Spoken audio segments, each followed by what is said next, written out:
Pemirsa Pojok itu kembali hadir penyapaan.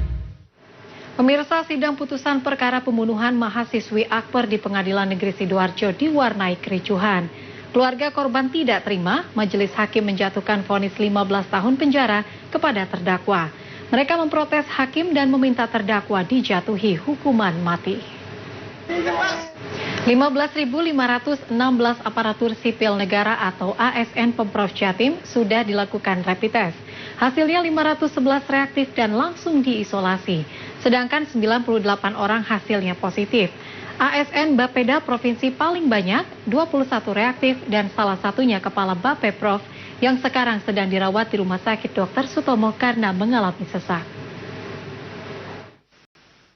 Pemirsa, warga sebuah desa di Sumeneb mengusir tim medis dan Satgas COVID-19 yang hendak melakukan tracing terhadap keluarga pasien terkonfirmasi positif COVID-19.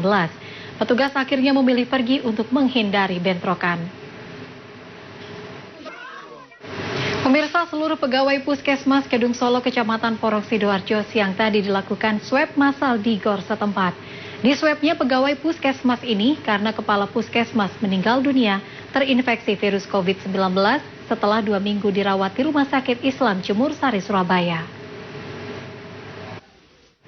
Pemerintah Kabupaten Lumajang menutup pasar tradisional di Kecamatan Kunir Selasa pagi setelah 3 pedagang dinyatakan reaktif COVID-19. Penutupan pasar berlaku hari ini hingga tanggal 13 Juli mendatang. Kita beralih ke Tuban, pemirsa. Puluhan pelanggar peraturan wajib memakai masker saat beraktivitas di luar rumah dihukum membersihkan jalan protokol sepanjang 2 km. Mereka harus menyapu trotoar dan jalan serta mengeruk sampah di dalam saluran air.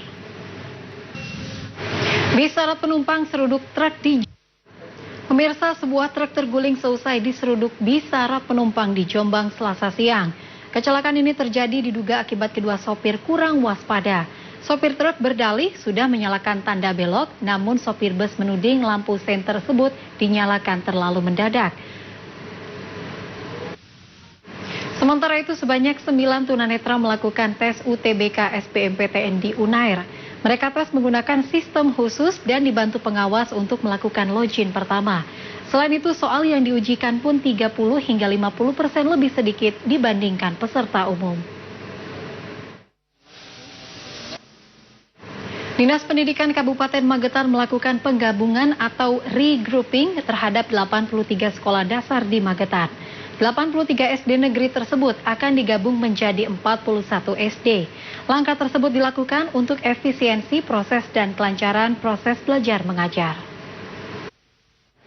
Penyelenggara Pilkada Serentak 2020, Polda Jatim dan KPU Jatim mulai merumuskan tahapan pengamanan Pilkada Serentak di 19 kabupaten kota Jawa Timur. Khusus Pilkada kali ini, Polda Jatim telah membentuk Satgas Nusantara yang bertugas untuk menjaga Kamtipnas serta memetakan wilayah terdampak COVID-19. KPU Situbondo melakukan tes cepat atau rapid test terhadap para petugas penyelenggara Pilkada Serentak Desember 2020. Rapid test tahap pertama dilakukan pada petugas PPK, PPS, dan petugas pemutakhiran data pemilih atau PPDP yang akan bersentuhan langsung dengan masyarakat dalam upaya pendataan pemilih. Partai pengusung calon wali kota Surabaya Mahfud Arifin semakin solid. Terakhir, PKS memastikan rekomendasinya untuk Mahfud Arifin sebagai calon orang nomor 1 di kota pahlawan. Sosok Mahfud Arifin dinilai mampu memajukan kota Surabaya. 2 warga Blitar tewas setelah pesta miras oplosan. Pemirsa, Polda Jatim menyatakan kasus penyalahgunaan narkoba meningkat selama pandemi COVID-19. Bahkan setiap minggunya, Direktorat Reserse Narkoba Polda Jatim menangani 25 kasus dengan pelaku pemain lama maupun pengguna baru. 2 warga Blitar meninggal setelah menggelar pesta minuman keras di tengah masa pandemi COVID-19. Keduanya tewas diduga overdosis minuman keras oplosan. Kasus pembuangan bayi yang menggemparkan warga Kecamatan Pringkuku, Pacitan hari Minggu 5 Juli lalu akhirnya terungkap. Pelaku pembuangan bayi tak lain anak dari Supini dan Hartono yang menemukan bayi di teras rumahnya.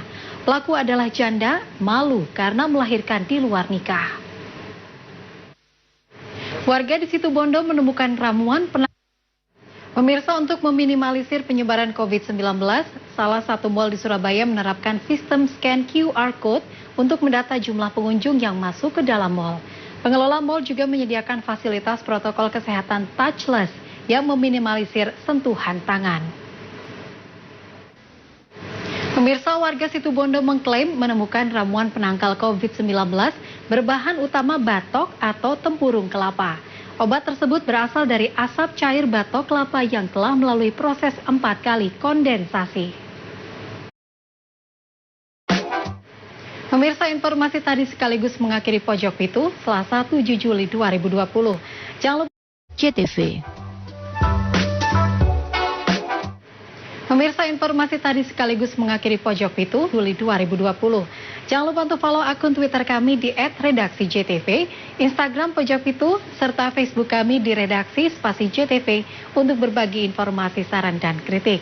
Anda juga bisa menyimak berita-berita Pojok Pitu lebih lengkap di www.pojokpitu.com. Saya Fani Patricia mewakili kru yang bertugas pamit undur diri. Selamat malam dan salam JTV.